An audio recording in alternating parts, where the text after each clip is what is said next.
आतिश विशां, book 1, part 17। आवाज़ लुबाबा हैदर, पेशकश मीरे कारवां। मेरा जहन बुरी तरह उलझ कर रह गया था। थाई वांग ने उन लड़कियों और लड़कों की तस्वीर क्यों जमा कर रखी थी? मैं जैसे जैसे सोचता गया मेरा जहन उलझता गया, लेकिन कोई बात मेरी समझ में ना आ सकी। मैं उस वक्त बेड की पुष्ट से टेक लगाए और टांगे फैलाए बैठा था। फिर गैर इरादी तौर पर लड़कियों की तस्वीरों वाला एल्बम उठाकर देखने लगा। इन तस्वीरों को देखते हुए मेरे दिमाग में सनसनाहट सी होने लगी और फिर मुझे यूं लगा जैसे मैं बहुत थका हुआ हूँ। जहन पर गुनूदगी सी तारी हो रही थी, जिस्म एकदम ढीला पड़ गया। पलकें नींद के बोझ से झुकी जा रही थी। कोशिश के बावजूद मैं आंखें खुली ना रख सका और इसी तरह नींदराज नींद की आगोश में पहुंच गया। मुझे अंदाजा नहीं था कि मैं कितनी देर सोया था। अपने करीब आहट सुनकर मेरी आंख खुल गई। थाई वांग मेरी गोद में रखा हुआ एल्बम उठा रही थी। उसके होंठों पर खफीफ सी मुस्कुराहट थी। मैं एक झटके से उठकर बैठ गया और अपने आप से इस तरह शर्मिंदगी महसूस करने लगा जैसे चोरी करते हुए रंगे हाथों पकड़ा गया हूँ। मेरी गोद में लड़कियों की तस्वीर वाला एल्बम देखकर वो क्या सोच रही होगी? मैं वक्त से पहले आ गई थी तो तुम्हें चादर उड़ाने लगी थी, वो मुस्कुराते हुए बोली। ओह नहीं, बैठे बैठे ही एल्बम देख रहा था कि आंख लग गई। मैं बेड से उतर गया। तुमने मुझे आज़ादी से घूमने फिरने की इजाज़त दी थी, पर शायद मुझे इस कमरे में नहीं आना चाहिए था। कोई बात नहीं, मैंने कोई एतराज़ तो नहीं किया। चंद लम्हे वो खामोश रही, फिर बोली, आओ देखो मैं तुम्हारे लिए क्या लाई हूँ। मैं उसके साथ लाउंज में आ गया। सोफे पर 2-3 बंडल रखे हुए थे। उसने एक बंडल उठाकर खोला तो जीन्स की एक पैंट और डेनिम की शर्ट थी। दूसरे पैकेट में भी कपड़े ही थे। अलबत्ता तीसरा पैकेट उसने नहीं खोला। ये कपड़े पहनकर देखो, मैं अंदाजे से लाई हूँ, वैसे मुझे उम्मीद है कि तुम्हें फिट आएंगे। मैं कपड़े उठाकर अपने कमरे में आ गया और दरवाज़ा बंद करके बारी बारी पतलूने पहनकर देखने लगा। मुझे थाई वांग के अंदाजे की दाद देना पड़ी। पतलूने बिल्कुल फिट थी। मैंने एक पैंट शर्ट पहन ली और बाकी कपड़े बेड पर छोड़कर बाहर आ गया। लॉन्च में लगी हुई घड़ी को देखा तो 4:30 बज रहे थे। कैसा गुजरा आज का दिन? तकरीबन सोते हुए। बहुत स्मार्ट लग रहे हो। उसके होंठों की मुस्कुराहट गहरी हो गई। मैं झेप कर रह गया। कुछ देर बाद हम लॉन में आ गए जहाँ गार्डन चेयर्स रखी थी। तुम्हारे लिए एक अहम खबर है। वो क्या? गुज़िश्ता रात तुमने मुझे अपने बारे में जो कहानी सुनाई थी, उस पर अगर से मुझे यकीन आ गया था, लेकिन अपने तौर पर भी मैं तस्दीक कर लेना चाहती थी। मैंने आज अपने दफ्तर में कोई काम नहीं किया। सारा काम अपने असिस्टेंट को सौंप दिया और ख़ुद तुम्हारे बारे में मालूमात हासिल करती रही। मैं वार्ड ट्रेमंड भी गई थी। वहाँ से तुम्हारे इस बयान की तस्दीक हो गई कि चंद महीने पहले रात के वक्त एक आदमी को गोलियां मारकर कत्ल कर दिया गया था। बाद में पता चला कि वो सिंगापुर का एक सिख बिजनेसमैन था जो गैर कानूनी तौर पर बैंकॉक आया था। उसके साथ एक नौमर लड़की थी जो मर्दाना तौर पर उस फायरिंग से बच गई थी, लेकिन बाद में उस लड़की के बारे में कुछ नहीं सुना गया। लेकिन तुमने मुझे बताया था कि वो लड़की मैं था। चाचा प्रताप सिंह मुझे लड़की के भेस में सिंगापुर से लाया था। मेरे कान में इस बाली को देख रही हो? मैंने दाएं कान में मौजूद बाली को छुआ। ये उस वक्त की यादगार है और मैं इसे अपने आप से जुदा नहीं करना चाहता। मैंने तुम पे कोई शुबा नहीं किया। महाराज वांग वंग्याई के कैंप से ताल्लुक रखने वाले एक आदमी से समर की तस्दीक हो गई कि वो लड़की दरअसल एक लड़का था जिसे चंद रोज वार्ड ट्रेमंड में रखने के बाद शहर से बाहर एक खानका में भेज दिया गया था जहाँ भिक्षुओं को मुए थाई की तरबियत दी जाती है। ये सारे हंगामे इस लड़के के लिए हो रहे हैं। कल रात ब्लैक टाइगर्स के 5 आदमियों ने फिला चाय रोड के उस फ्लैट पर हमला किया जहाँ तुम छुपे हुए थे। तुम तो भागने में कामयाब हो गए, मगर वहाँ 2 आदमी मारे गए। एक आदमी ब्लैक टाइगर का और दूसरा महाराज का, जो अपने दूसरे साथियों के हमरा तुम्हारी हिफाजत के लिए गली की निगरानी कर रहा था। और वो औरत, मेरा मतलब है कौशल्या, उसे ब्लैक टाइगर के आदमी उठाकर ले गए हैं। मेरा ख्याल है वो उसे यरगमाल बनाकर महाराज को ब्लैकमेल करेंगे और तुम्हें अपनी तहवील में लेने का मुतालबा करेंगे। क्या तुम्हारे ख्याल में महाराज उनके दबाव में आ सकता है? नहीं, महाराज एक सच्चा और खरा आदमी है। उसने सच्चाई को जानकर तुम्हें अपनी पनाह में लिया था। वो अपनी गर्दन कटवा देगा पर किसी के दबाव में नहीं आएगा। और मुझे यकीन है कि वो कौशल्या नाम की उस औरत को भी उनके चुंगल से छुड़वा लेगा। वैसे मेरी मालूमात के मुताबिक गुज़िश्ता रात के वाक़े के बाद आज सुबह मास्टर फू ने खानका में जाकर महाराज से मुलाकात की थी और उससे तमाम तर इख्तियारात के साथ ब्लैक टाइगर के खिलाफ कार्रवाई करने की इजाज़त हासिल कर ली है। और मेरा ख्याल है 1-2 दिन में इन दोनों पार्टियों के दरमियान खौफनाक जंग छिड़ने वाली है। मैं दावे से कहती हूँ कि इसमें ज़्यादा नुकसान ब्लैक टाइगर का होगा। और मेरा ख्याल है तुमने उस नाइट क्लब के बारे में भी मालूम किया होगा। हाँ, फितरी सी बात है, मैं सबसे पहले उसी तरफ गई थी। वो एक 3rd क्लास नाइट क्लब है जहाँ नशेबाजों को मंशियात फराहम की जाती है और नीम उरिया औरतों में किक बॉक्सिंग के मुकाबले कराए जाते हैं। लोग दरअसल बॉक्सिंग के मुकाबले नहीं, उन औरतों की फौहश हरकत देखने के लिए ऐसे क्लबों में जाते हैं। तमाशाइयों का ताल्लुक भी निचले तबके से होता है। ऐसे नाइट क्लब्स में आए दिन इस किस्म के हंगामे होते ही रहते हैं, लेकिन गुज़िश्ता रात वाले हंगामे की बुनियाद तुम थे। तुम्हारा ताक़ुब करने वालों ने तुम्हें क्लब में दाखिल होते देख लिया था। पहले उन्होंने उस हॉल को चेक किया जहाँ बॉक्सिंग का मुकाबला हो रहा था। फिर वो उस हॉल में आ गए जहाँ मवाली नशे में धुत पड़े हुए थे। उनका ख्याल था कि तुम भी उन्हीं में घुसकर कहीं छुप गए हो। पहले उन्होंने 2 हवाई फायर किए ताकि वहां पड़े हुए नशई उठकर खारजी दरवाजे की तरफ भागे और वो तुम्हें तलाश कर लें, पर फर्श पर पड़े हुए एक नशई ने उस गुंडे को गोली मार दी जिसने हवाई फायर किए थे, और इस तरह वहां अच्छा खासा हंगामा हो गया जिसमें 2 आदमी मारे गए थे। तुम्हारी किस्मत अच्छी थी कि तुम क्लब के अकबी रास्ते से भाग निकलने में कामयाब हो गए थे, और इससे ज्यादा खुशकिस्मती मेरी यह है कि वहां से निकलते मुझे तुम मिल गई थी। थाई वांग खामोशी से मेरी तरफ देखती रही। हम शाम का अंधेरा फैलने तक लॉन में बैठे रहे और फिर अंदर आ गए। लॉन्च में टेलीफोन की तरफ देखते हुए अचानक ही मुझे ख्याल आया, क्या टेलीफोन पर महाराज से राब्ता हो सकता है? महाराज से तो नहीं, अलबत्ता मास्टर फू से बात की जा सकती है। टेलीफोन डायरेक्टरी में जिम्नेजियम का नंबर जरूर मौजूद होगा। लेकिन तुम उससे बात क्या करना चाहते हो? मैं उसे ये बताना चाहता हूँ कि मैं खैरियत से हूँ और महफूज जगह पर हूँ। उसके अलावा मैं उसे ये भी बताना चाहता हूँ कि चीफ वांग को कहाँ तलाश किया जा सकता है। कल मैंने नाइट क्लब के दफ्तर में उसे देखा था। वो चंद लम्हे मेरी तरफ देखती रही, फिर टेलीफोन डायरेक्टरी उठाकर नंबर तलाश करने लगी। तकरीबन 10 मिनट बाद उसने एक नंबर अलग कागज पर लिख लिया और डायरेक्टरी बंद करने के बाद फोन का रिसीवर उठाया। मैंने नंबर पढ़ने की कोशिश की मगर वो थाई हिंसों में था। थाई वांग ने वो नंबर मिलाया। कॉल गालिबन फौरन ही रिसीव कर ली गई थी। वो थाई जुबान में किसी से बातें करती रही। उसका अंदाज ऐसा था जैसे किसी बात पर जिद कर रही हो, फिर खामोश हो गई। तकरीबन 2 मिनट बाद वो फिर बोलने लगी। इस मर्तबा उसका अंदाज बिल्कुल बदला हुआ था, जैसे वो अपने मुखातिब के लहजे से मरूब हो गई हो। उसकी बातों में एक मर्तबा मेरा नाम भी आया। फिर उसने रिसीवर मेरी तरफ बढ़ा दिया। मास्टर फू से बात करो, उसने सरगोशी में कहा। फोन पर मेरी आवाज सुनते ही मास्टर फू जैसे चौंक गया। वो मुझे मजीद कुछ कहने का मौका दिए बगैर बोला, एक नंबर नोट करो और 2 मिनट बाद उस पर रिंग करना। वो अंग्रेजी में नंबर लिखवाने लगा। रिसीवर पर कुछ और आवाजें भी आ रही थी। ये गालिबन जिम्नेजियम के दफ्तर का नंबर था और दफ्तर में कुछ और लोग भी मौजूद थे। मास्टर उनकी मौजूदगी में बात नहीं करना चाहता था। मैंने कागज पर वो नंबर नोट करके रिसीवर रख दिया और थाई वांग को बताने लगा। ठीक 2 मिनट बाद थाई वांग ने रिसीवर उठाकर वो नंबर डायल किया। दूसरी तरफ से फौरन ही कॉल रिसीव कर ली गई। थाई ने एक जुमला कहा और रिसीवर मेरी तरफ बढ़ा दिया। हम तुम्हारे लिए बहुत परेशान थे, तुम कहाँ हो? मास्टर ने मेरी आवाज सुनकर कहा, मैं बिल्कुल महफूज जगह पर हूँ।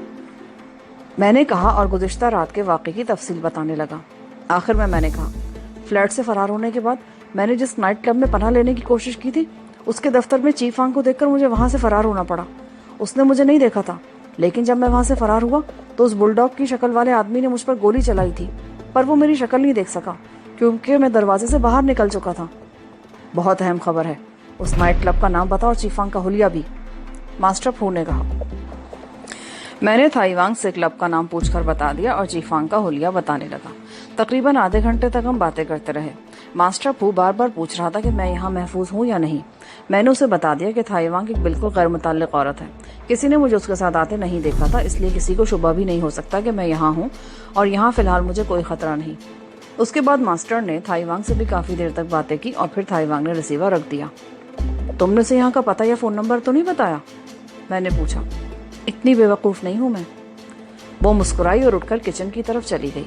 मैं अपनी जगह पर बैठा सूरत हाल का जायजा लेते हुए सोचता रहा कि क्या मास्टर फू, चीफ वांग, दारा और किम तक पहुंचने में कामयाब हो जाएगा। मुझे थाई वांग के इस बंगले में रहते हुए 3 दिन हो गए थे। इस दौरान में 2 मरतबा मास्टर फू से मेरी फोन पर बात हुई और 3 दिनों के दौरान में कोई गैर मामूली वाकया रोनुमा नहीं हुआ। अलबत्ता मास्टर ने यह बताया कि कौशल्या की रिहाई के लिए कोशिशें जारी हैं और रोज क्लब की निगरानी भी की जा रही है, लेकिन चीफ वांग के हुलिये का कोई भी शख्स अभी तक नजरों में नहीं आया। थाई वांग मामूल के मुताबिक सुबह नाश्ते के बाद चली जाती। उसकी वापसी 5 और 6 के दरमियान होती थी। उसने अभी तक अपने बारे में ये नहीं बताया था कि वो क्या करती है और न ही मैंने एल्बम में लगी उन तस्वीरों के बारे में कुछ पूछा था।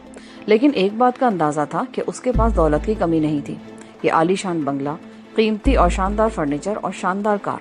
उसके घर में कोई मुलाजिम नहीं था, ना ही किसी की आमदोरफ्त थी। घर के सारे काम वो खुद करती थी। मुमकिन है मेरी वजह से उसने अपने मिलने वालों को यहाँ आने से मना कर दिया हो। वो चौथा दिन था। शाम के 6 बज गए थे और खिलाफे मामूल थाई वांग अभी तक नहीं आई थी।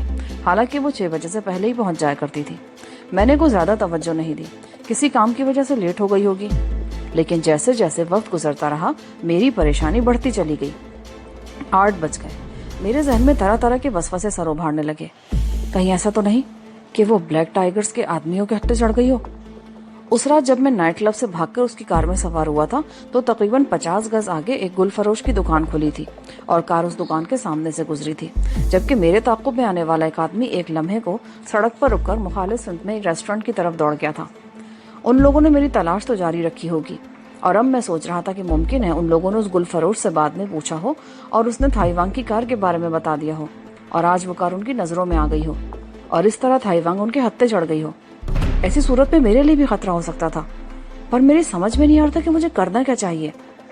मैं आराम से बैठा थाई वांग का इंतजार करता रहूं या भागने की तैयारी शुरू कर दूं। यकयक मेरे जहन में एक और ख्याल आया, मास्टर फू को सूरत हाल से आगाह कर देना चाहिए। उसका फोन नंबर तो मेरे पास मौजूद ही था। ये ख्याल आते ही मैं टेलीफोन वाले कमरे में गया और फिर मैंने रिसीवर उठाया ही था कि गेट के बाहर किसी गाड़ी के रुकने की आवाज आई। मैंने रिसीवर रखा और खिड़की से बाहर झांकने लगा। 1 मिनट बाद गेट खुला और थाई वांग को देखकर मेरे चेहरे पर तमानियत सी आ गई। थाई वांग अंदर दाखिल हुई तो उसे देखकर मैं चौंके बगैर न रह सका। उसके चेहरे से थकन जाहिर थी। क्या हुआ, तुम्हारी तबीयत तो ठीक है? हाँ ठीक हूँ, कोई परेशानी की बात नहीं, थाई वांग ने जवाब दिया और अपने कमरे में चली गई। मुझे परेशानी तो थी, वो जब भी बाहर से आती काफी देर तक मुझसे बातें करती रहती थी, लेकिन आज मेरी बात का मुख्तसर सा जवाब देकर अपने कमरे में घुस गई थी। तकरीबन आधे घंटे बाद वो लिबास तब्दील करके बाहर आई, खुले पांचों का पजामा और ओपन शर्ट। घर में वो यही लिबास पहनती थी। उस वक्त 9 बज रहे थे। वो किसी रेस्टोरेंट से खाना लेकर आई थी। बंडल खोलकर उसने खाना प्लेटों में निकाल दिया। उसने बेरगबती से 1-2 लुक़मे लिए और फिर उठ गई। लगता है तुम्हारी तबीयत ठीक नहीं है। जिस्म टूट रहा है, उसने मुर्दा लहजे में जवाब दिया। तुम खाना खाकर मेरे कमरे में आ जाना। वो उठकर अपने रूम में चली गई। तकरीबन 10 मिनट बाद मैं उसके कमरे में आया तो वो अपने बेड पर पड़ी हुई थी। मुझे देखते ही वो उठ गई और दीवार के साथ इस्तादा एक अलमारी को धकेलने लगी। अलमारी के पीछे एक दरवाज़ा था। वो दरवाज़ा खोलकर मुझे इशारा करते हुए अंदर दाखिल हो गई। मैं कई मरतबा थाई वांग के बेडरूम में आया था, मगर अलमारी के पीछे इस दरवाजे का इंकशाफ पहली मरतबा हुआ था। ये कमरा ज़्यादा बड़ा नहीं था। फर्श पर दबीज कालीन बिछा था और एक दीवार के साथ सिंगल बेड बिछा हुआ था। सामने वाली दीवार में एक हज़मी अलमारी थी। कोई खिड़की या रोशनदान नहीं था। जैसे ही मैं कमरे में दाखिल हुआ, थाई वांग ने दरवाज़ा बंद कर दिया और मेरी तरफ देखने लगी। चेहरा थका हुआ होने के बावजूद उसकी आंखों में अजीब सी चमक उभर आई थी, जैसे शिकार को घेरने के बाद शिकारी की आंखों में चमक आ जाती है। थाई वांग के ये तौर तत्वार देखकर मेरे दिल की धड़कन तेज हो गई। मुझे कौशल्या याद आ गई, जिसने रात को सोते में मेरे साथ ज्यादती की कोशिश की थी। मैं जब से यहाँ आया था ये बात मैंने खास तौर से नोट की थी कि थाई वांग जब भी घर में होती तो अजीब सी नजरों से मेरी तरफ देखती रहती, लेकिन उसने कोई ऐसी हरकत नहीं की थी जिससे मुझे चौंकिन्ना होना पड़ता। पर इस वक्त मैं कुछ गड़बड़ा सा गया। थाई वांग ने अलमारी खोलकर हंटर निकाला तो मेरे दिल की धड़कन कुछ और तेज हो गई। मैं वहशतज़दा सी नजरों से उसकी तरफ देख रहा था। दिमाग में सनसनाहट सी होने लगी। मैंने कमरे से निकल जाने का इरादा किया, लेकिन मेरी नीयत को भांपते हुए वो दरवाजे के सामने आ गई और हंटर को मखसूस अंदाज में पकड़कर मेरी तरफ देखने लगी। उसकी आंखों में चमक कुछ और बढ़ गई थी। कमीज उतारो। मैं समझा नहीं। मैं कहती हूँ कमीज उतारो। इस मर्तबा उसकी आवाज में हल्की सी गुर्राहट थी। उसके साथ ही उसने हंटर वाले हाथ को इस तरह झटका दिया कि कमरा सड़ाक की आवाज से गूंज उठा। मैं 2 कदम पीछे हट गया और खामोशी से कमीज उतार दी। मैंने तय कर लिया था कि उसके लिए खिलौना नहीं बनूंगा, और अगर उसने हद से बढ़ने की कोशिश की तो मैं मज़ाहमत करूंगा, और अगर ज्यादा गड़बड़ हुई तो यहाँ से भाग निकलूंगा। मैंने कमीज उतारकर कालीन पर फेंक दी। थाई वांग चंद लम्हे मेरी तरफ देखती रही, फिर उसने हंटर मेरे सामने फेंक दिया। हंटर उठा और मुझे मारो। मैं देख रही हूँ, तुम्हारे बाजुओं में बड़ी ताकत है। मुझ पर उस वक्त तक हंटर बरसाते रहो जब तक तुम खुद निढाल ना हो जाओ। मेरा दिमाग भग से उड़ गया।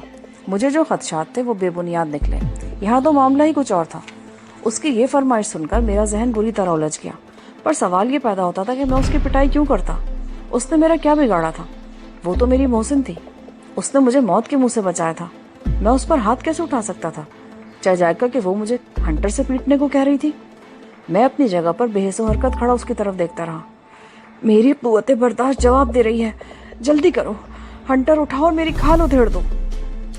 मैं अब भी खामोश खड़ा मतहुश नजरों से उसकी तरफ देख रहा था। मेरा ख्याल था कि उसका दिमाग खराब हो गया था। कोई ज़ीहोश इंसान ये ख्वाहिश नहीं कर सकता था कि हंटर से उसकी खाल उधेड़ दी जाए। मेरे ख्याल में तुम्हारी तबीयत ठीक नहीं है थाई वांग। बेहतर होगा तुम डॉक्टर के पास चली जाओ, या मुझे नंबर बताओ। मैं फ़ोन करके डॉक्टर को बुला लेता हूँ। मेरा इलाज डॉक्टर नहीं, तुम्हारे ये मजबूत बाजू हैं। उसने आगे बढ़कर मेरे दोनों बाजू पकड़ लिए। फिर उसने झुककर कालीन पर पड़ा हुआ हंटर उठाकर मेरे सीधे हाथ में थमा दिया। अब देर मत करो, शुरू हो जाओ। उसने अपनी कमीज भी उतार फेंकी और दीवार की तरफ मुंह करके खड़ी हो गई। उसने दोनों हाथ दीवार पर टिका लिए थे। मैं उसकी तरफ देखकर कांप उठा। उसकी पीठ पर लातादाद सुर्ख धारियां सी नजर आ रही थी। मैं हंटर हाथ में लिए बेहिसो हरकत उसकी तरफ देखता रहा। उसने चंद सेकंड इंतजार किया और फिर मेरी तरफ घूम गई। उसकी आंखों में अचानक ही सुर्खी उभर आई थी।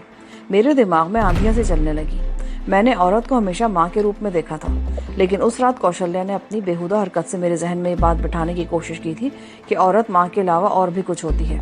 वो अगरचे अपने मकसद में कामयाब नहीं हो सकी थी, लेकिन मेरा जहन प्रगंदा हो गया था और अब थाई वांग को इस हालत में सामने खड़ा देखकर मैं हौले हौले कांप रहा था। थाई वांग चंद लम्हे मेरी तरफ देखती रही, फिर अचानक ही उसने मेरे मुंह पर थप्पड़ मार दिया। थप्पड़ इस कदर जोरदार था कि मैं लड़खड़ा कर रह गया। मैं तुम्हें गलत समझी थी, तुम मर्द नहीं हो, तुम्हें शायद किसी गधी ने जन्म दिया था, बुज़दिल। मेरा दिमाग घूम गया। अगर उसने सिर्फ थप्पड़ मारने पर इक्तफा किया होता तो मैं चुप रहता, पर उसने मेरी माँ को गाली दी थी। मैं अपनी माँ को दुनिया की अजीम तरीन हस्ती समझता था और उस गाली ने मेरे ज़ब्त के सारे बंधन तोड़ दिए। थाई वांग ने दूसरा थप्पड़ मारने के लिए हाथ उठाया, लेकिन मैंने बाएं हाथ से उसकी कलाई पकड़कर जोरदार झटका दिया। वो लड़खड़ा कर नीचे गिरी। उसने संभलने की कोशिश करते हुए एक बार फिर बुज़दिली का ताना दिया तो इस मर्तबा मेरा दायां हाथ हरकत में आ गया। चमड़े की पतली पट्टियों से बना हुआ हंटर सड़ाक से उसके शानों पर लगा। वो करहा उठी। मैंने दूसरा वार किया। इस मर्तबा हंटर उसकी पुश्त पर लगा। उसने एक सिसकारी सी भरी और ऐसे जुमले बोलती रही जिससे मेरा इश्तियाल बढ़ता रहा। मैं गुस्से में बेकाबू होकर उस पर हंटर बरसाता रहा। वो कालीन पर लौटती रही और मैं उसे हंटर का निशाना बनाता रहा। उसकी पुश्त और पेट पर लातादाद सुर्ख नई धारियां उभर आई थीं। वो कालीन पर लौटती रही और मैं हंटर बरसाता रहा। वो हर जरब पर इस तरह से सिसकारियां भर रही थी जैसे इस मार से लुत्फानंदोज हो रही हो, और बिलाखिर वो लौटती हुई मेरे कदमों में आ गई। उसके दोनों हाथ मेरे पैरों पर थे। वो अब भी सिसकारियां भर रही थी। मैं एक झटके से पीछे हट गया, हंटर फेंक दिया और गुस्से में पैर पटकता हुआ उस कमरे से बाहर निकल गया। अपने कमरे में आकर मैं बेड पर गिर गया।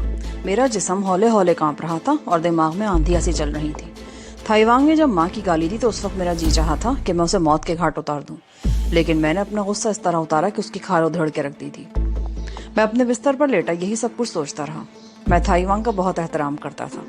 वो मेरी नज़रों में एक ऐसा मकाम बना रही थी जिसका दर्जा बहुत अरफा आला हो सकता था, लेकिन अपनी इस हरकत से मेरी नज़रों में गिर गई थी। मेरे दिल से उसका एहतराम खत्म हो गया था और उसे भी मैं कौशल्या जैसी औरतों के ज़मरे में शुमार करने लगा था। नौजवान, खूबरू और सेहतमंद मर्दों को देखकर जिनकी राल टपकने लगती है और वो अपने शहवानी जज्बात पर काबू नहीं रख सकती। थाई वांग की इस नीच हरकत के बाद मैंने फैसला किया कि अब मैं यहाँ नहीं रहूँगा। यकायक मेरे जहन में ख्याल आया कि मास्टर फू को सूरत हाल से आगाह करके बता देना चाहिए कि अब मैं यहाँ नहीं रह सकता। ये सोचते हुए मैं उठकर लाउंज में आ गया और टेलीफोन का रिसीवर उठाकर नंबर डायल करने के लिए हाथ बढ़ाया ही था कि रुक गया। रिसीवर में टोन की मखसूस आवाज़ सुनाई नहीं दे रही थी। मैंने क्रेडल को 2-3 मरतबा दबाया, तार को हिला जुला कर देखा, लेकिन टेलीफोन डेड ही रहा। मैंने रिसीवर पटक दिया और दोबारा अपने कमरे में आ गया। मेरे दिमाग में अभी तक सनसनाहट हो रही थी और कनपट्टियां सुलग रही थीं। मैं खिड़की खोलकर खड़ा हो गया और ताज़ा हवा में लंबे लंबे सांस लेने लगा। उस वक्त कहीं दूर क्लॉक टावर ने 12 बजने का ऐलान किया। घड़ियाल की आवाज़ देर तक फिजा में गूंजती हुई सी महसूस हुई। मैं जब से थाई वांग के आया था आमतौर पर 11 बजे तक सो जाता था और सुबह भी मेरी आंख जल्दी खुल जाती थी, लेकिन आज के वाक़े के बाद मेरी नींद उड़ गई थी। मुझे मालूम नहीं कि मैं कब तक खिड़की के सामने खड़ा रहा। फिर खिड़की छोड़कर बेड पर लेट गया। मैंने कमरे की बत्ती बुझा दी और इस कोशिश में था कि किसी तरह नींद आ जाए तो इस जहनी कर्ब से निजात मिले, पर नींद मेरी आंखों से कोसों दूर थी और जहनी अजियत बढ़ती चली जा रही थी। मैं उस वक्त खिड़की की तरफ मुंह किए लेटा था कि अपने कंधे पर हाथ का हल्का सा दबाव महसूस करके चौंक गया। जाहिर है वो थाई वांग के अलावा और कौन हो सकता था। मैंने तवज्जो नहीं दी और खामोश लेटा रहा। नाराज हो? उसकी मध्यम आवाज़ उभरी। तुमने ये जानने की कोशिश भी नहीं की कि मैंने ऐसा क्यों किया? मुझे कुछ जानने की ज़रूरत नहीं। तुमने मेरी माँ को गाली दी थी। मैं सुबह होते ही यहाँ से चला जाऊँगा। मैंने अपने कंधे पर से उसका हाथ झटक दिया। वो मेरी गलती थी और मैं तुमसे उस गलती की माफ़ी मांगने आई हूँ। तुम जैसे नौजवान को जन्म देने वाली कोई मामूली औरत हो ही नहीं सकती। उसका रुतबा बहुत अजीम है। मैं एतराफ़ करती हूँ कि मैंने काबिल एतराज़ अल्फाज इस्तेमाल करके तुम्हें दुख पहुँचाया और तुम्हारे जज्बात को ठेस पहुँचाई, जिसका मुझे बेहद अफसोस है। पर मैं वो सब कुछ ना कहती तो तुम्हें कभी गुस्सा ना आता और तुम मेरी पिटाई ना करते। क्या? मैं एक झटके से उठकर बैठ गया। तुम्हारा किरदार तुम्हारी माँ की तरबियत की दलालत करता है। अगर कोई और नौजवान होता तो मुझे बरहना देखकर भूखे भेड़िए की तरह मुझे भंबोर डालता, मगर तुम्हारे जहन में वो सब कुछ नहीं था जो दूसरे नौजवान ऐसे मौक़ों पर सोचते हैं। ना ही मेरे जहन में कोई ऐसा गंदा ख्याल था। तुम्हारी शराफत और किरदार की अजमत का अंदाज़ा तो मैंने पहले रोज़ ही लगा लिया था जब तुम मुझसे नज़रें चुरा रहे थे। तुम्हारी माँ की शान में वो गुस्ताखाना अल्फाज मैंने इसलिए कहे कि तुम में इश्तियाल पैदा हो और तुम उस हंटर से मेरी खाल उधेड़ दो। क्यों? आखिर क्यों? मैंने उसकी तरफ देखते हुए कहा। कमरे की बत्ती अगरचे बुझी हुई थी, लेकिन राहदारी से आने वाली रोशनी इतनी काफ़ी थी कि हम एक दूसरे को बासानी देख सकते थे। उसने जिस्म पर चादर ओढ़ रखी थी। अब तुमने पूछा है ना कि मैंने ऐसा क्यों किया। आओ मैं तुम्हें बताती हूँ कि मैंने ऐसा क्यों किया। मुझे उम्मीद है मेरी बात सुनने के बाद तुम्हारे दिल में मेरे खिलाफ पैदा होने वाली नफरत खत्म हो जाएगी। वो मुझे हाथ से पकड़कर लॉन्ज वाले कमरे में ले आई। पहली बार एहसास हुआ कि मैं पनियान पहने हुआ था और कमीज तो गुस्से में उसी कमरे में छोड़ आया था। ये बाजू वाकई बहुत मजबूत और ताकतवर है और मुझे यकीन है कि वक्त गुजरने के साथ साथ इनमें फौलाद भरता चला जाएगा और कोई तुम्हारा दुश्मन एक हाथ की मार भी नहीं सह सकेगा। तुम यही कुछ बताने के लिए मुझे लाई थी या कुछ और बोलना था? मैंने घड़ी की तरफ देखा। 2 बजने वाले थे। वही बताने जा रही हूँ, उसने मुस्कुराते हुए कहा और मेज पर से क्रीम की एक शीशी उठाकर मेरे हाथ में थमा दी। पहले ये क्रीम मेरे जिस्म पर लगा दो। जब तुम हंटर से मेरी पिटाई कर रहे थे तो बहुत मजा आ रहा था, पर अब तकलीफ हो रही है। ये क्रीम लगाने से तकलीफ कुछ कम हो जाएगी। वो जिस्म से चादर उतारकर कालीन पर औंधी लेट गई। उसका जिस्म देखकर मैं कांप उठा। हंटर की ज़रबों के लातादाद निशान थे। बाज से तो खून भी रिस रहा था और बाज जगह नील पड़ गए थे। मैं उसके जख्मों पर क्रीम लगाने लगा। उसके मुंह से कभी सिसकारी से निकल जाती और कभी वो करहा उठती।